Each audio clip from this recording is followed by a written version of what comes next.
Soy Katia Dole de Medicina Integral, directora de la Escuela Online de Medicina Integral, y en esta ocasión vamos a hablar, os voy a dar una charla sobre lo que sucede dentro del cerebro de una persona o de un niño con TDAH.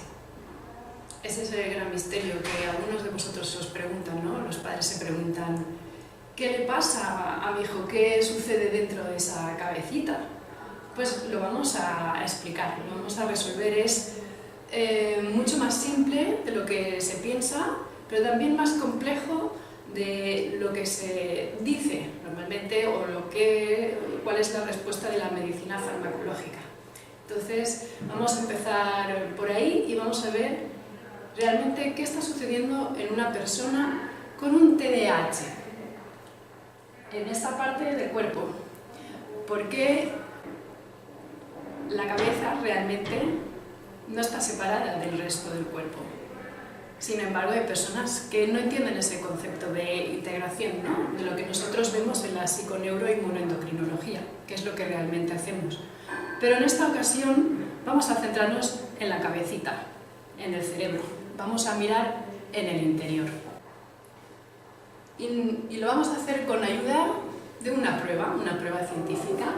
Es el SPECT, una técnica que nos da una imagen de lo que sucede dentro del cerebro de una persona.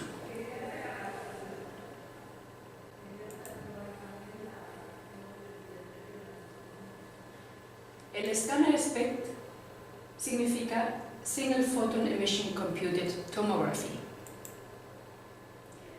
Es una técnica diagnóstica que permite visualizar la distribución tridimensional con un contraste radioactivo localizado en el cerebro. Es una prueba poco invasiva en ese sentido, Por eso no se utiliza, además de que es una prueba muy cara, se utiliza en investigación. El que ha investigado más esta técnica es el Dr. Daniel Amen, director de la Amen Clinics en Estados Unidos. Ha realizado estudios muy extensos, no solamente con TDAH, con otras patologías también, donde ha utilizado estos SPECTs cerebrales en trastornos psiquiátricos y en el TDAH.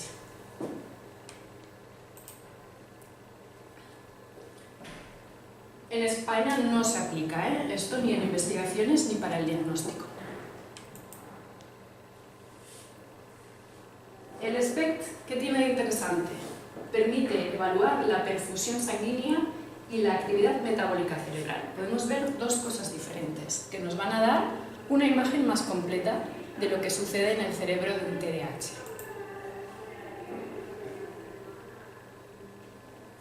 La parte mala, como hemos dicho, es que se utiliza un elemento radioactivo, el tecnetium, para realizar el contraste.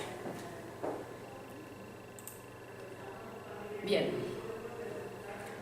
La técnica SPECT, que permite ver por una parte el riego sanguíneo y por otra parte la parte metabólica.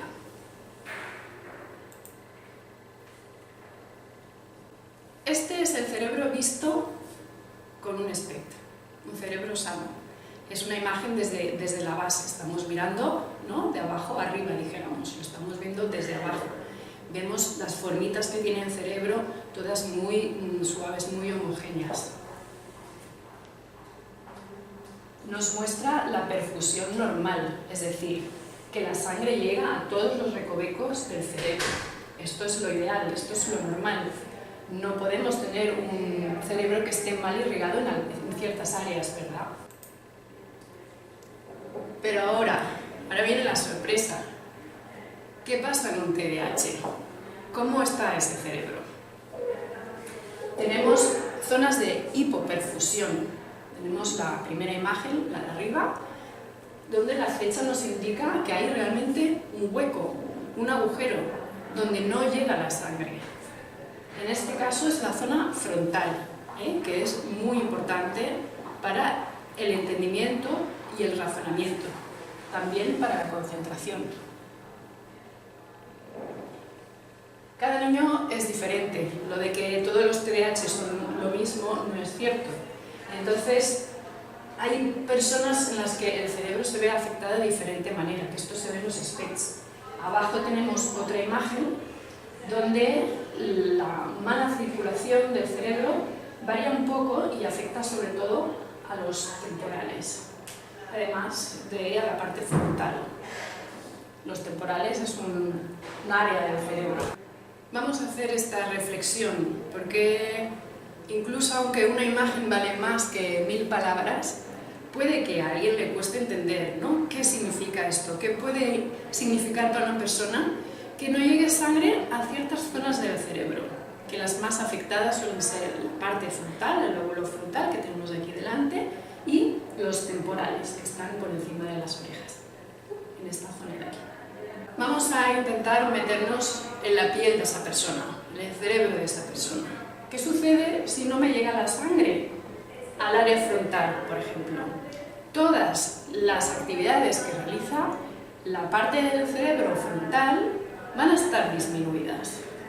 No me llega la sangre. Por lo cual, me va a transformar mi persona, mis capacidades sobre todo, las va a disminuir y va a hacer que yo sea una persona a la que le cuesta entender, a la que le cuesta prestar atención, que cuesta focalizarse.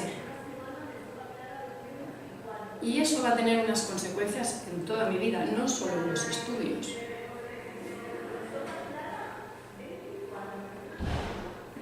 Si la sangre no llega correctamente al cerebro, la personalidad se altera.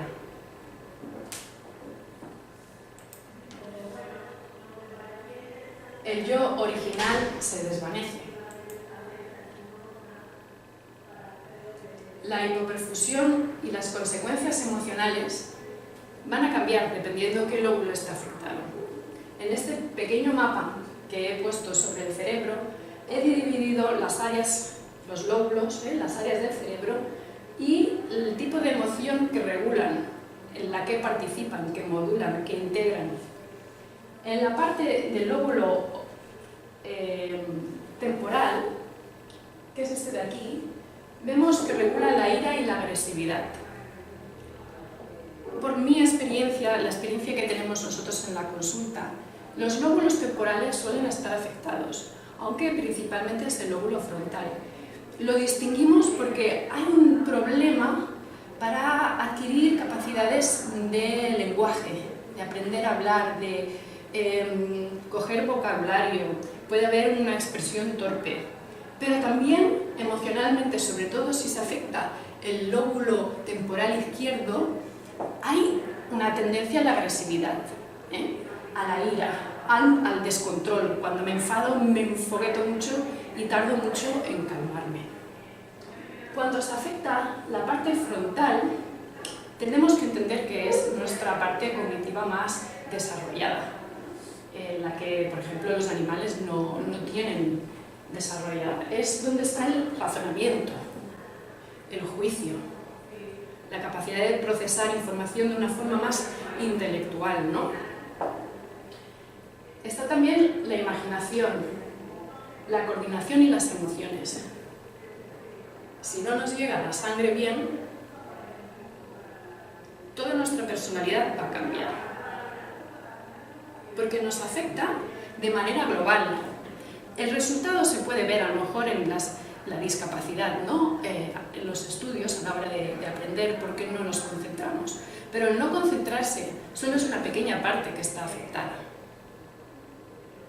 Por eso los niños con TDAH son un poco difíciles y las personas con TDAH también no son ellas mismas. Y esto es importante entenderlo, porque si no estamos recortando lo que significa tener un TDAH, limitándolo, poniendo una etiquetita, centrándonos solamente en el tema de la focalización, de la concentración, y es mucho más. Vemos ahora un plano diferente. Ese es el cerebro cortado por la mitad. Como si pasáramos la sierra por el medio, tenemos un corte y vemos la zona del centro, porque hay una parte muy importante ahí, que suele estar afectada, que es la parte de la emoción consciente, la conciencia del yo y la atención. Y aquí tenemos el giro cingulado, que además está afectado en algunos tipos de niños, los que tienen oposicionismo, los que son realmente complicados de llevar, tienen esta parte alterada, ahora lo veremos mejor. Empezamos a meternos en el cerebro de una persona con TDAH, empezamos a entenderlo un poquito, podéis extrapolar qué significa tener TDAH o cuando una zona de tu cerebro está afectada, cómo te compromete, cómo te condiciona en todo. Esta es la otra parte. Hemos visto que el SPEC podía ver la perfusión sanguínea, el riego sanguíneo, pero también la actividad metabólica. Esta es la parte donde el SPEC nos muestra la actividad metabólica. Tenemos esta imagen, es la actividad metabólica normal, es decir, siempre todas las personas sanas tienen dos zonas en los occipitales que están hiperactivas. Eso es así, esto es lo correcto. Tenemos aquí, en la otra parte, un ejemplo de TDAH. La actividad anormal metabólica exacerbada, exagerada, de ciertas áreas del cerebro. En concreto, y volvemos al punto de antes, este primer ejemplo de TDAH, vemos que hay una línea central que está especialmente roja. Es la que corresponde con el giro cingulado. Estos niños van a ser niños muy difíciles, son los que tienen oposicionismo. Esa actividad aumentada impide que la información que cogemos del frontal, el razonamiento, el integrar las emociones, el entender lo que estamos percibiendo, podamos llevarlo a la parte emocional, sistema límbico, porque tenemos que atravesar ese giro cingulado, que está en rojo vivo, y nos hace de muro, y la información no consigue viajar desde el lóbulo frontal hasta la parte del limbo, porque el giro cingulado no lo deja. ¿Qué sucede? Que la respuesta que nosotros vemos en esa persona o en ese niño es el no quiero, el oposicionismo, la rebeldía, la agresividad, porque no integra bien la información, no la transforma, no le llega, no hay una satisfacción emocional con lo que hace, del entorno, con lo que percibe. Por eso, al final acaban buscando llamar la atención a las malas, porque es más intenso, y ahí consiguen nutrirse emocionalmente. Interesante, ¿no? Interesante, y mira, se me ponen los pelos de punta. No quisiera tener yo un niño de estos. Muy, muy difícil convivir con un niño con oposicionismo. El segundo ejemplo, el TDAH, luego lo veremos, cuando hay una hiperactividad en todo el cerebro. Que lo describe mejor. Están, vamos, al rojo vivo. Descripción literal. ¿Qué pasa con un niño así? La hiperactividad, la agitación es continua, constante. Están. ¿Qué pasa? Que si yo estoy así todo el día, da igual si es para bien o para mal, da igual si estoy contento o si estoy triste, todo es súper intenso. Mi agitación es tal que yo no puedo estar relajado y centrado, como me decía Vicente ayer, Vicente Saavedra. Cuando estoy tranquilo y relajado es cuando me concentro mejor, efectivamente, y eso nos pasa a todos. Esta situación impide concentrarse, porque no estás centrado, estás como una moto. Estás como si hubieras vivido el Holocausto recientemente, una guerra, ¿vale? Esa es la causa del TDAH en esos niños. Según los resultados de estos estudios, el tipo 1 es el que más se diagnostica, ¿no? Que es el clásico, vamos a decir clásico, porque está en conocimiento de todos, ¿no? Los profesionales que se dedican a esto, que es una persona con déficit de atención más hiperactividad. El tipo 2 es el que tiene solamente déficit de atención, que este también se diagnostica, cuesta más de diagnosticar porque No por nada, sino porque parece que lo que más molesta en los niños con TDAH es justamente la hiperactividad, que es lo que le pone nervioso a los padres o a los profesores. Si no hay este condicionamiento de ser un niño tan molesto, pues a veces los padres simplemente no acuden al especialista o no se dan cuenta de que el niño no tiene mermadas las capacidades de atención. El 3, el del giro cingulado, el oposicionista, también un punto como obsesivo, depresivo, de ideas un poco macabras, un poco oscuras, ¿no? De, uy, y se van a morir mis padres, o va a pasar un accidente, o esto va a ir mal, uy, y se meten en pensamientos circulares de los cuales no salen, que siempre van a peor, a peor, a peor, y explotan, ¿no? El tipo 4, que es el temporal, el que tiene afectado los lóbulos temporales, que es el agresivo. El tipo 5, que es el límbico. Y el 6, que es el de la hiperactividad cerebral generalizada, que es el que hemos visto antes, donde el cerebro estaba todo rojo. Vamos a verlo mejor esta clasificación. Vamos a ver uno por uno. El tipo 1, el clásico, que nos encontramos según los estudios del SPED. El área cerebral afectada por la hipoperfusión es el prefrontal y el temporal. Por hiperactividad metabólica no hay ninguna afectación en ningún área.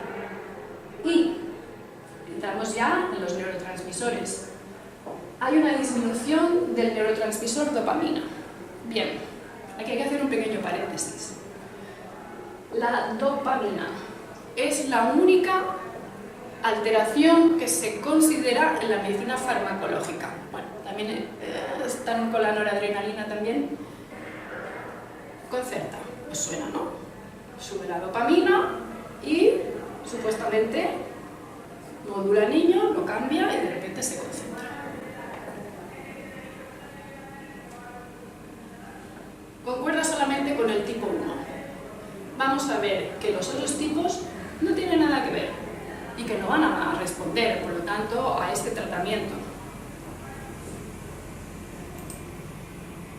Los rasgos psicológicos que lo caracterizan. Bueno, la descripción típica de un TDAH. Hiperactivo, impulsivo, desorganizado, no descansa, distraído, problemas de concentración. La dopamina. ¿Qué es la dopamina? Es un neurotransmisor. La dopamina es un neurotransmisor que sintetiza el cerebro, fabrica el solito y se utiliza en ciertas áreas del cerebro, especialmente, bueno, tenemos una vía que activa el frontal. Bien. Cuando hay una deficiencia de dopamina, lo que se expresa hacia afuera, lo que nosotros observamos son los rasgos de un TDAH clásico. Lo he resumido un poquito. Bien. ¿Cómo se genera esa dopamina? Aquí es donde entramos nosotros, ¿no? Lo que hacemos nosotros desde la psiconeuroendocrinología, desde la investigación naturopática, ¿no? Es decir, si yo efectivamente tengo una alteración conductual o atencional derivada de una deficiencia de dopamina, pues ¿qué tengo que hacer? Subir la dopamina. Bien, ¿y cómo lo hago? Pues aquí tenemos lo que es la ruta de síntesis de esa dopamina. ¿Cómo la genera el cuerpo? ¿Qué utiliza? ¿Qué nutrientes utiliza? Como resulta que lo que utiliza son nutrientes, nosotros a través de la nutrición, ya sea ortomolecular o naturopática, podemos modular esta vía, recuperarla, remontarla. La dopamina se genera a partir del aminoácido L-tirosina, con un poquito de ayuda, con una enzima que se llama la tiroxina hidroxilasa, más hierro. Y si tienes una anemia, baja la producción. son detallitos que vemos en consulta, ¿no?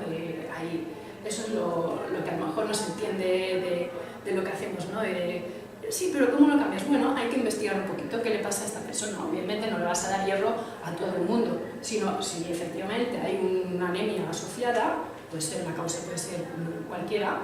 Si tú le aumentas el hierro, esa persona se va a encontrar mejor y se va a concentrar mejor.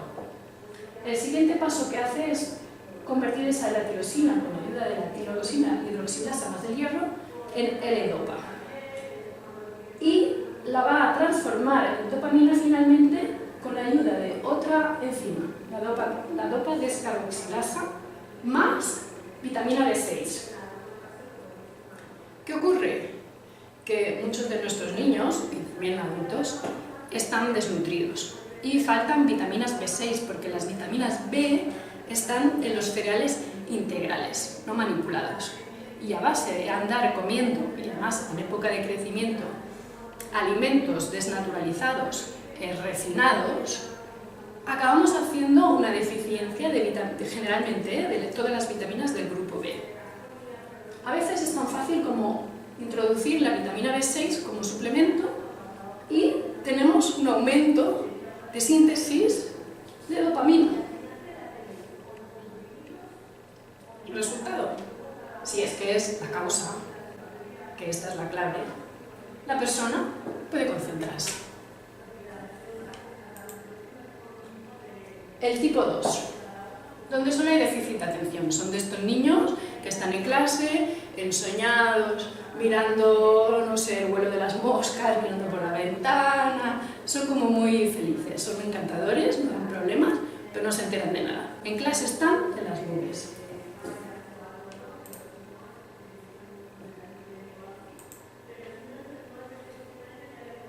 ¿Cuáles son las áreas cerebrales afectadas? Bien, de nuevo el prefrontal y el temporal. Y de hiperactividad no tenemos ninguna zona tampoco. Está afectada de la misma manera la dopamina, pero se expresan de esa manera, ¿no? Son distraídos, lentos, desorganizados, andan como un poco perdidos y a veces están un poco desmotivados. Como no se enteran, pues tampoco no siguen el ritmo de los demás, ¿no? De las clases, de las actividades. El tipo 3, el giro cingulado. Esta es la imagen, ¿eh? La madre intentando controlar al niño y el niño enfrentándose, pues a veces hasta mordiendo, ¿eh? Y sobre todo, el objetivo de estos niños suelen ser sus madres. Pueden llegar a ser muy agresivos. A veces la agresividad se queda solo en lo verbal, en insultos, ¿no? En el rechazo, la violencia que expresan, ¿no? La imagen que hemos visto antes, el giro cingulado, on fire, ¿no? Al rojo vivo. No hay ningún área afectada con hipoperfusión, sin embargo. Está afectada por la hiperactividad, el giro cingulado y llega hasta el frontal. Pero, y ahora entramos en materia, neurotransmisor afectado. No es la dopamina, nada que ver con la dopamina. Es la serotonina. Si es que hay un neurotransmisor culpable, porque es un poco más complejo este perfil de niño, pero bueno, si tenemos que echarle la culpa a un neurotransmisor, no va a ser la dopamina, es la serotonina. Los rasgos psicológicos, bueno, yo los he explicado antes un poquito, tenemos todo el paquete de TDAH, o sea, con déficit de atención, más la hiperactividad y añadido, que esto es lo que ya rompe familias, es decir, puede llegar al límite de que los padres hasta se divorcien porque convivir con una persona así es terrible. Es una persona un poco destroza hogares o destroza relaciones. Tiene una dificultad muy acentuada en concentrarse, incluso más que un TDAH clásico. Pensamientos negativos circulares, todo el rato dándole vueltas a cosas malas. obsesiones y muy discutidores, donde ya hay realmente niveles, niveles en la violencia.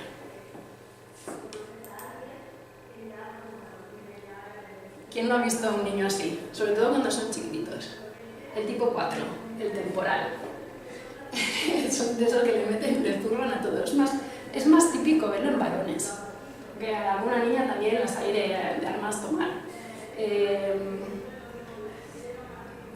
Cuando vemos esto realmente en consulta, a veces ha habido un historial de otitis. Las otitis, por estar cerca de los temporales, pueden generar una cierta desconexión o atrofia de la zona temporal. De hecho, por hacer una comparación que se puede entender un poquito a nivel emocional, ¿no? Con respecto a la audición, los niños que son sordos son así, generalmente, son muy agresivos, son muy difíciles de controlar. Aquí os enseño un poco un pequeño mapa, ¿no? De distribución de las zonas. Aquí está la oreja, el oído, y por encima tenemos el temporal, en el azul oscuro. La zona cerebral afectada pues es el temporal, también el prefrontal. No hay zonas de hiperactividad, pero más interesante todavía. Hemos tenido los dos primeros eran problemas de la dopamina a nivel de neurotransmisores. El siguiente ya no tenía nada que ver, era la serotonina.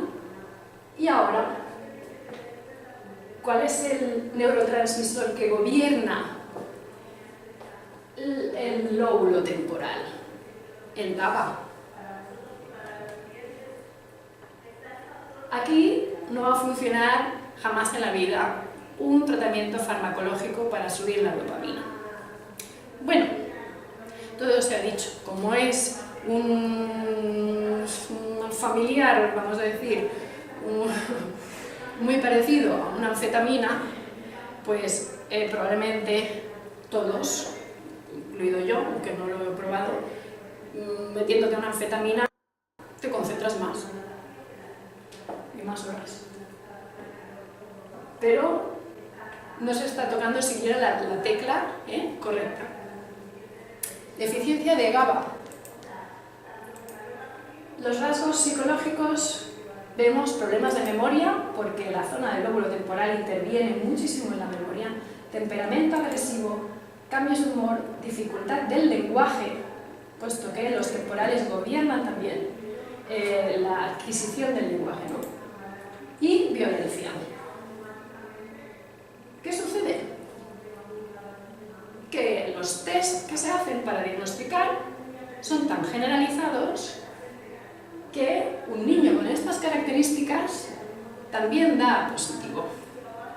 Pero la persona que está tan descentrada, tan agresiva, que tiene problemas para retener, aparentemente se puede entender que no se concentra, aunque no es exactamente así, ¿no? Pero la conclusión puede ser esa: TDAH. Sí, TDAH. ¿Pero cuál y por qué? Pues aquí lo vemos. El tipo 5, el límbico. La zona límbica es un poco la que modula las emociones. Afectado de hipoperfusión está el prefrontal de nuevo.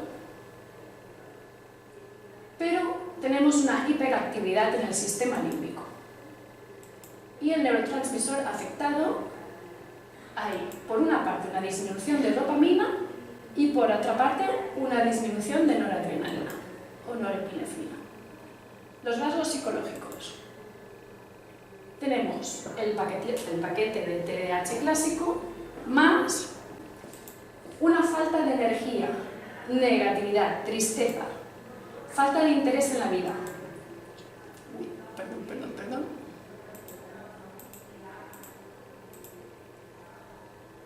Falta de interés en la vida y irritabilidad. Se nos complica más el tema emocional. Considero que un niño así es un niño difícil, Y por último,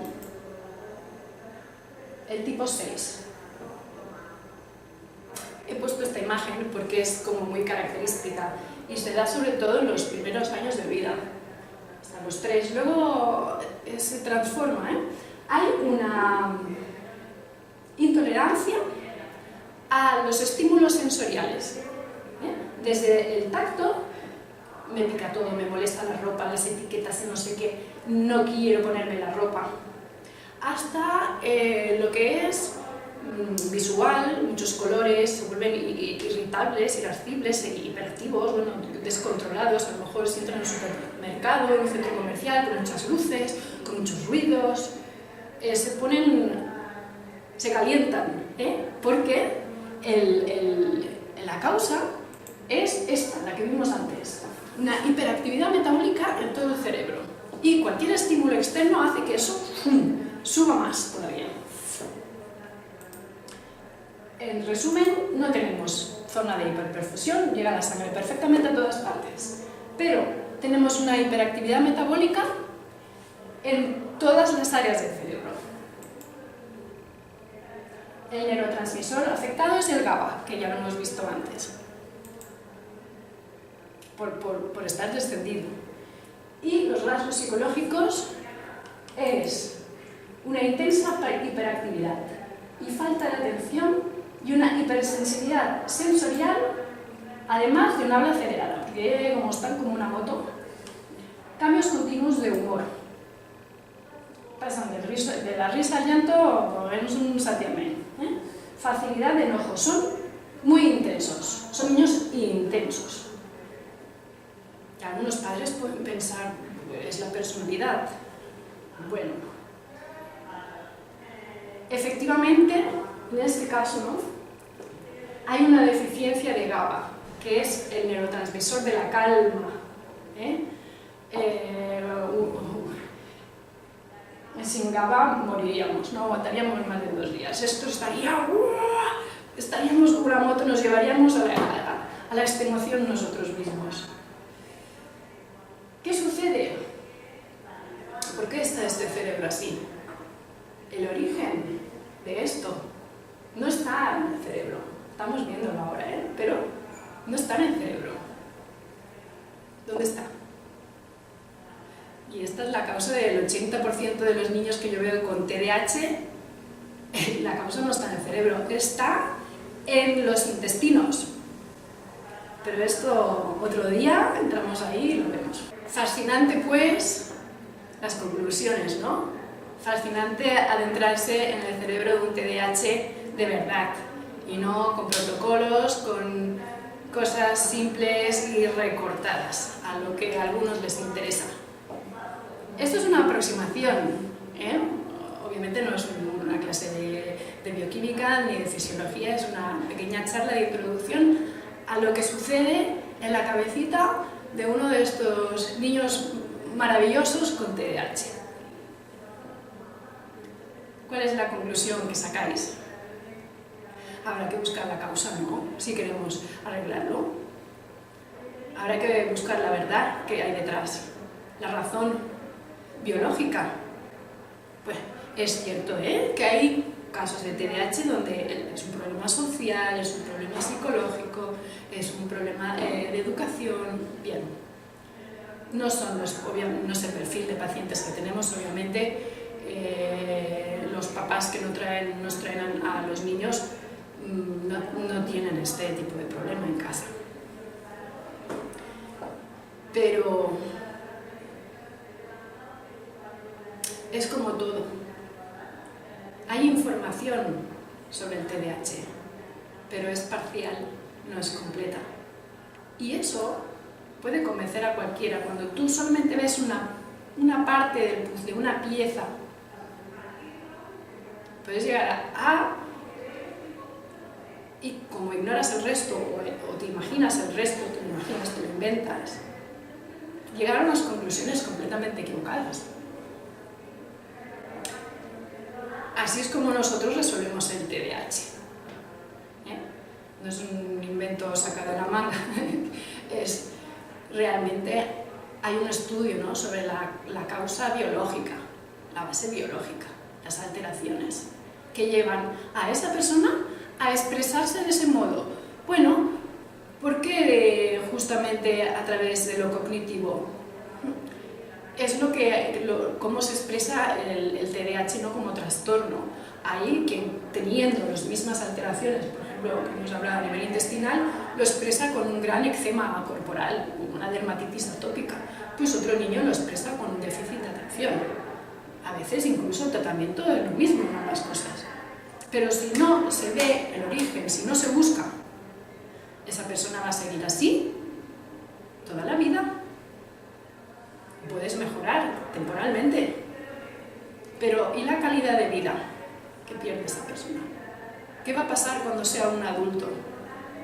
Los adultos son muy listos, si no se pueden concentrar, hacen trampitas, se adaptan, engañan a todo el mundo, tratan de ser funcionales, buscan recursos.